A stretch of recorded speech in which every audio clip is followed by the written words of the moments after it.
자, 이번 시간은 FTPT의 중요한 기능 중에 하나인 텍스트 기능에 대해서 알아보도록 하겠습니다. 먼저 뉴 컴포지션, 뉴 레이어에 보시면 바로 텍스트가 있습니다. 텍스트 레이어, 이와 같이 글자가 쳐지게 됩니다. 레이어 중에 캐릭터 레이어가 이 글자와 관련된 것인데요. 자, 글씨체는 임팩트 체, 그 외에 자기가 원하는 체로 바꾸면, 다음에 패러그래프가 있습니다. 중간 정렬을 하고, 여기 보시면 엔터를 누르고, 예를 들어 자간, 행간도 있습니다. 자, 행간. 지금 오토로 되어 있는데요. 오토로 되어 있는 것은 글씨를 크게 하면 행간도 커지는 거고, 글씨를 작게 하면 행간도 따라서 작아지는 겁니다. 정해버리면 글자가 아무리 커져도 행간은 그대로 유지를 하고 있죠. 보통 오토로 두는 것이 좋습니다. 이거는 외곽선인데요. 외곽선을 잘 안 쓰는데 쓸 수도 있습니다. 자, 검정색으로 하게 되면 이와 같이 검정색이 들어가게 되고, 외곽선 두께는 이렇게 정할 수 있게 됩니다. 자, 외곽선이 위에 하게 할 것인지 덮을 것인지를 결정하는 거고요. 자, 아무리 굵게 해도 원래 글씨를 넘지 않는 이런 형태를 볼 수가 있습니다. 선택을 해서 폰트를 줄이고, 이거를 투명도로 하고 싶으면 투명, 그러면 외곽선은 다시 없어지게 됩니다. 이거는 자간이고요. 글자의 자간. 자, 이 자간을 넓게 하면은 어디서 많이 본 듯한 애니메이션을 볼 수가 있죠. 이거는 높이, 넓이. 보통 이거는 그대로 100%로 둡니다. 자, 그 외에 이탈릭이라든지 대소문자, 큰 아주 글자가 많이 쓸 때 하는데 보통 거의 쓰진 않습니다. 자, 이런 기능은 포토샵과 일러스트레이터에도 동일하게 이해하면 되겠습니다. 위에 레이어를 두 번 클릭하면 자연스럽게 텍스트가 선택이 됩니다. 이렇게 사이즈를 키우거나 자간을 키우거나 이와 같은 거를 뭔가를 하고 싶어도 이거 자체는 애니메이션이 되지를 않습니다. 왜냐하면 기본적인 값은 생성 값이기 때문에 앞에 우리가 항상 쓰는 스톱워치가 없습니다. 찾아보면요, 스톱워치가 보이질 않죠. 그래서 예를 들어 텍스트 크기라든지 행간, 자간 같은 것들이 여기에는 보이지 않습니다. 옵션을 보면 모든 레이어에 존재하는 트랜스폼 값, 이거는 그대로 존재를 합니다. 여기 두 번째 있는 요 텍스트, 자, 이게 바로 텍스트 레이어에 많이 가지고 있는 독특한 값이라고 볼 수 있습니다. 자, 여기서 보시면 첫 번째, 자, 소스 텍스트를 클릭을 하는 순간 키가 만들어졌는데요. 요거는 어떤 키냐면 글씨의 내용 자체를 키를 주는 겁니다. 조금 간 다음에 요 뒤에 영화라고 쳤습니다. 그러면 이미지로 갔다가 지나는 순간 무비 글자가 보입니다. 자, 이런 식으로 글자를 바꿀 때 쓰는 겁니다. 자, 이걸 다 지워보면요, 또 키가 만들어졌습니다. 그러면 글자가 툭툭툭 만들어지는 것을 알 수가 있습니다. 확대를 해서 보면 우리가 키프레임 시간에 배웠듯이 홀드 키인 것을 알 수 있습니다. 그러면 과연 우리가 원하는 애니메이션을 어디서 줄 수 있는가? 애니메이션도 값을 추가를 하게 되어 있습니다. 자, 여기에 보면 포지션, 스케일, 스큐, 로테이션, 오파시티 등이 보입니다. 바로 이것이 텍스트를 움직이게 하는 역할을 합니다. 가장 먼저 스케일을 주겠습니다. 자, 그러면 애니메이션 1이라는 값이 추가가 생기면서 렌즈 셀렉터 다음에 스케일이 생겼습니다. 자, 그러면 스케일을 키워볼까요? 자, 커지는 게 보이시죠? 그리고 그 앞에 스톱워치가 있습니다. 즉 애니메이션이 된다는 얘기죠. 작게 한 상태에서 키를 주고 시간을 좀 늘린 다음에 키를 주게 되면 이와 같이 애니메이션이 되게 됩니다. 보시다시피 텍스트 애니메이션은 초기에는 값이 보이지 않습니다. 내가 원하는 값을 추가를 해서 점점 작업을 하는 것입니다. 그러면 로테이션 값을 넣어 봅시다. 추가가 되었는데요, 돌리면 이렇게 돌아가게 됩니다. 이것 역시 키를 줄 수 있기 때문에 갔을 때 한 바퀴를 돌게 되면 이와 같이 애니메이션 키를 주게 됩니다. 자, 이걸 갖다가 이만큼 늘리게 되면 원해진 글자가 생기면서 그것이 다 애니메이션이 되고 있는 걸 볼 수가 있습니다. 만들어진 키 값이기 때문에 언제라도 선택을 해서 필요 없는 부분은 지워버릴 수가 있습니다. 그러면 로테이션 키값만 남겠죠. 소스 텍스트도 애니메이션을 끄겠습니다. 렌지 셀렉트라고 있는데 이게 뭘까요? 열어보겠습니다. 스타트 앤드 옵셋이라고 되어 있는데요, 스타트 값은 즉 렌지, 즉 범위를 얘기를 합니다. 글자의 처음부터 끝까지가 0부터 100입니다. 스타트 0, 엔드 100. 그러면 엔드를 50으로 잡아 보겠습니다. 자, 지금 선이 중앙으로 이동한 게 보이죠? 이 상태에서 로테이션을 주겠습니다. 자, 이 A는 왜 반만 돌았을까요? 자기의 범위가 반만 미치기 때문에, 즉 요 앞에 것은 100% 영향을 받고 있어서 한 바퀴를 돈 것이고, 지금 글자 숫자에 봤을 때 정확히 중간에 위치하고 있습니다. 그래서 반만 영향을 받고 있는 거죠. 글자를 하나를 더 넣게 되면은 10개가 되면서 정확히 반만 움직이는 걸 볼 수가 있습니다. 이 렌지 셀렉트를 가지고 장난을 쳐보겠습니다. 키를 주고 엔드가 0도 키를 주겠습니다. 그리고 쭉 시간이 길 동안 엔드를 100으로 키우겠습니다. 자, 어떻게 되는지 보십시오. 돌아가는 걸 볼 수가 있습니다. 마지막 것은 이미 90% 다 될 때까지 영향을 받고 있지 않다가 마지막에 휙 돌아가는 걸 볼 수가 있죠. 처음 것은 처음부터 영향을 받고 있으니까 계속 움직이는 걸 볼 수가 있습니다. 그런데 사실 이렇게 스타트와 엔드 값으로 조정하는 것이 아닙니다. 보통 작업은 이런 식으로 하지 않고요. 사실은 옵셋으로 더 많이 작업을 합니다. 옵셋의 개념은 그 범위가, 즉 0부터 100까지의 범위가 얼만큼 이동하느냐라는 개념으로 이해하시면 되겠습니다. 설명을 위해서 솔리드를 하나 만들겠습니다. 솔리드가 렌지 셀렉트라고 했을 때 지금 이렇게 되어 있는 것이 옵셋이 제로인 상태입니다. 마이너스 100을 하게 되면 바로 이와 같은 상태가 되는 거죠. 플러스 100을 하게 되면 이와 같은 상태가 되게 됩니다. 마이너스 100을 해서 키를 주겠습니다. 키. 그리고 요 동안에 이렇게 늘어날 때는 플러스 100으로 바꾸겠습니다. 자, 이렇게 움직이는 게 보이시죠? 자, 위에 설명을 위한 솔리드는 지우겠습니다. 이렇게 넘어가고 아까와 똑같은 형태를 볼 수가 있을 겁니다. 로테이션 값은 지우겠습니다. 그냥 1만 기록해 놓겠습니다. 자, 이와 같은 형태가 되게 됩니다. 자, 이건 어떤 의미냐면 렌지 셀렉터 개념이 마이너스 100, 현재 아무것도 영향을 받지 않고 있는데요. 마이너스 100이라서 하나도 영향을 받지 않고 있다가 증가하면서 영향받는 것이 더 늘어나는 거죠. 여기까지 되면 완전히 100%가 다 된 거고요. 그 다음부터는 영향 범위를 벗어나기 때문에 다시 원위치 되는 겁니다.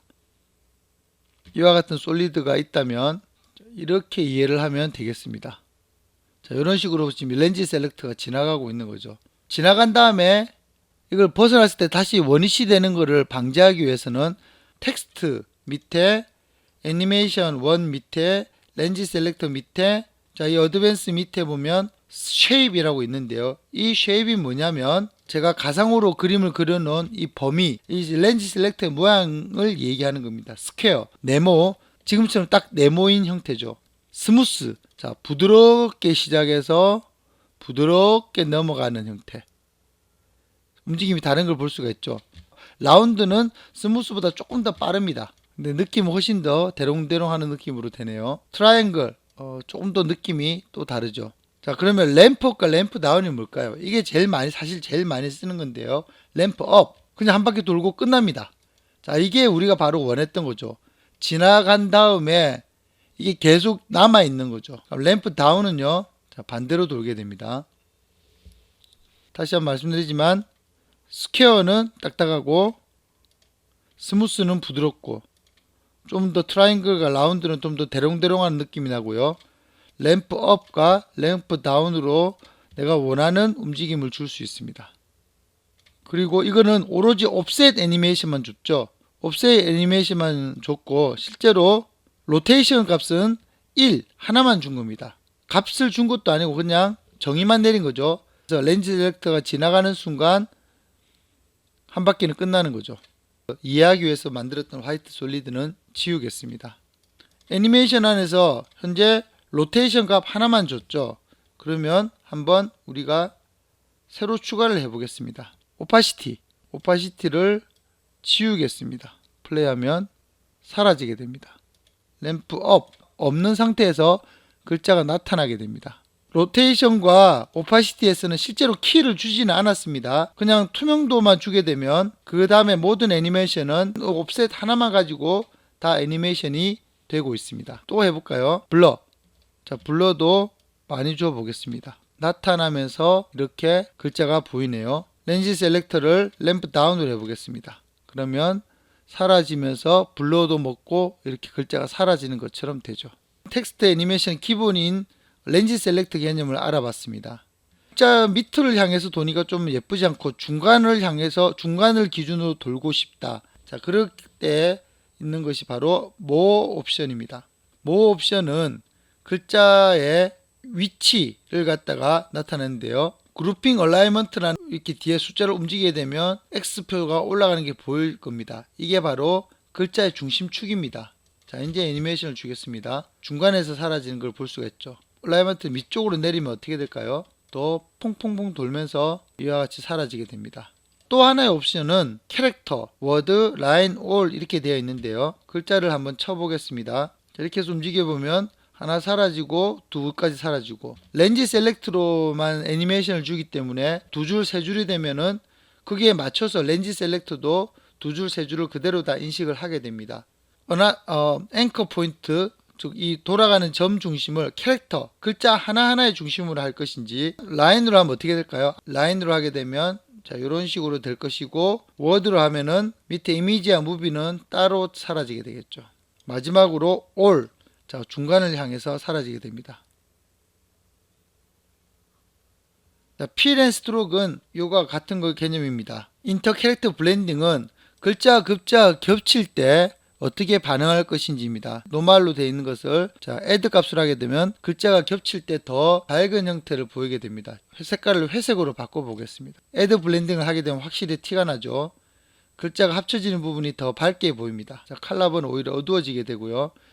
자, more 옵션에 있는 값들을 살펴보았습니다. 패스 옵션은 뭐냐면요, 패스가 있어야 됩니다. 애프터 이펙트에서 선을 그릴 수 있는 툴이 있죠. 하지만 이 펜 툴은 마스크를 그릴 때나 쉐입을 그릴 때 우리가 사용했었습니다. 아무것도 선택이 되어 있지 않은 상태에서 쉐입을 그리는 데 사용되죠. 레이어를 선택을 하고 펜 툴을 써서 그리게 되면 바로 마스크가 됐었죠. 그래서 이 마스크 안에만 보이게 됩니다. 그런데 이게 아니라 레이어를 선택하고 그림을 그리되 연결을 시키지 않게 되면은 마스크라고 만들어졌지만 마스크의 기능이 아니라 명령을 내리기 위한 선으로서의 역할을 하게 됩니다. 패스 옵션에서 마스크 1을 하게 되면 이렇게 글자가 휘어집니다. 자, 이건 언제라도 이렇게 움직일 수 있습니다. 글씨가 너무 크니까 글씨를 조금 줄여보죠. 자, 지금 생성 값을 가지고 조절을 하고 있습니다. 이처럼 해서 패스에다가 붙여서 훨씬 더 다양한 느낌의 글자의 흐름을 만들 수 있습니다. 이제 옵션을 보죠. 리버스 패스, 거꾸로 붙는 거죠. 키는 홀드 키로 생성이 되는데요. 이렇게 가다가 툭 이런 식으로 바뀌게 되는 거죠. 다음에 패스를 기준으로 일렬로 설 것인가 안 설 것인가를 결정하는 것입니다. 세로로 세우기.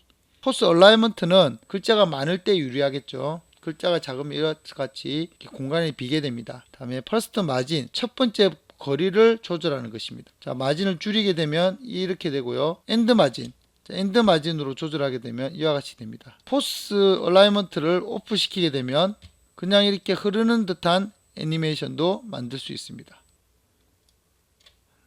자, 이렇게 되겠죠. 마치 기차가 지나가듯이 애니메이션을 줄 수 있습니다. 자, 패스 옵션과 more 옵션을 알아봤습니다. 조금 더 세부적인 걸 알아보면 렌즈 셀렉트에 보면 어드밴스에 쉐입 말고 이지 하이, 이지 로우, 처음을 천천히 돌고 끝에 휙 돌게 이런 식으로 할 수 있습니다. 그래서 이지 하이, 처음은 빨리 돌고 뒤가 늦어지는 거죠.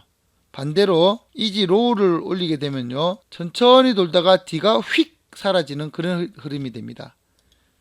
자, 이거 적절히 조절할 수도 있겠죠. 이지 로우를 더 올려보죠. 이러면 매우 차이가 나겠죠. 천천히 돌다가 휙 뒤에 가서 휙 사라지는 형태. 이게 반대로 되게 되면 빨리 돌고 뒤가 천천히 되는 형태가 될 것입니다. 자, 이런 식으로 이지 하이, 이지 로우를 가지고 움직임의 미묘한 느낌을 줄 수 있습니다. 자, 랜더마이즈 오더. 자, 이게 이제 또 재밌게 하는 건데요. 범위에 상관없이 자기 마음대로 사라지게 합니다. 이 랜덤으로 사라지는 게 마음에 안 들 경우에는 랜덤이니까 내가 조절할 수가 없죠. 그때 조금씩 조절할 수 있는 게 이 시드 값을 바꾸면서 좀 더 내가 원하는 어떤 느낌으로 사라지는 것을 찾습니다. 처음 0일 때는 바깥이 먼저 사라져서 좀 안 예뻤는데 랜덤 시드를 지금 7로 했더니 중간 정도가 먼저 사라지네요. 요게 좀 마음에 드네요. 자, 지금까지 했던 것은 렌즈 셀렉트의 옵셋 애니메이션 하나만 줬습니다. 지금까지 키로 준 것은 렌즈 셀렉트의 옵셋, 그 외에는 프로퍼티에서 로테이션, 오파시티, 블러를 더해서 그 각각의 값을 준 정도밖에 없습니다. 이거는 애니메이션을 준 게 아닙니다. 사이즈 이렇게 값만 바꾸면 그게 그대로 영향을 미칩니다. 여기 보시면 add 값으로 움직임들을 더했는데요. 이게 여기에도 똑같이 존재를 하죠. 자, 위와 밑에가 어떻게 다른지를 살펴보도록 하겠습니다. 위의 애니메이션은 예를 들어 스케일을 하게 되면 텍스트 값을 열었을 때 소스 텍스트와 패스 옵션, 모 옵션, 이건 디폴트 값이죠. 애니메이터 1으로 해서 지금 로테이션, 오파시티, 블러를 줬고 그게 관련된 애니메이션으로 렌즈 셀렉트해서 옵셋을 줬습니다. 그런데 지금 새로운 애니메이션 2가 나타난 겁니다. 자, 스케일을 주게 되면 스케일이 커지죠. 이거는 새로운 렌즈 셀렉트이기 때문에 전혀 영향을 받지 않습니다. 자, 요거와 관련해서는 또 다른 렌즈 셀렉트 옵션으로 또 줘야 되는 거죠. 키를 주고 플러스 100을 또 주는 겁니다. 스케일을 더 많이 키우면 더 커질 겁니다. 자, 이렇게 쑥 그때서야 커지게 되는 걸 볼 수 있습니다. 이와 같이 또 다른 애니메이션으로 또 렌즈 셀렉트를 줄 때 쓰는 것이 위의 애니메이트입니다. 그렇지 않고 기존의 애니메이터 1에 값을 더하는 것은 밑에서 더하면 됩니다. 이 애니메이터 1이 선택되어 있으면 그때 요 위에서 스큐를 선택해도 똑같이 밑에 생기게 됩니다. 선택을 안 한 상태에서 위에를 선택하면은 애니메이터 2로서 만들어지고요. 그렇지 않고 애니메이터 1이 선택된 상태에서 위에를 만들게 되면 그 애니메이터 1 안에 적용이 되면서 그대로 렌즈 셀렉트에 영향을 받게 됩니다. 자, 지금까지 텍스트 레이어를 활용한 텍스트 애니메이션을 간단하게 만들어 봤습니다.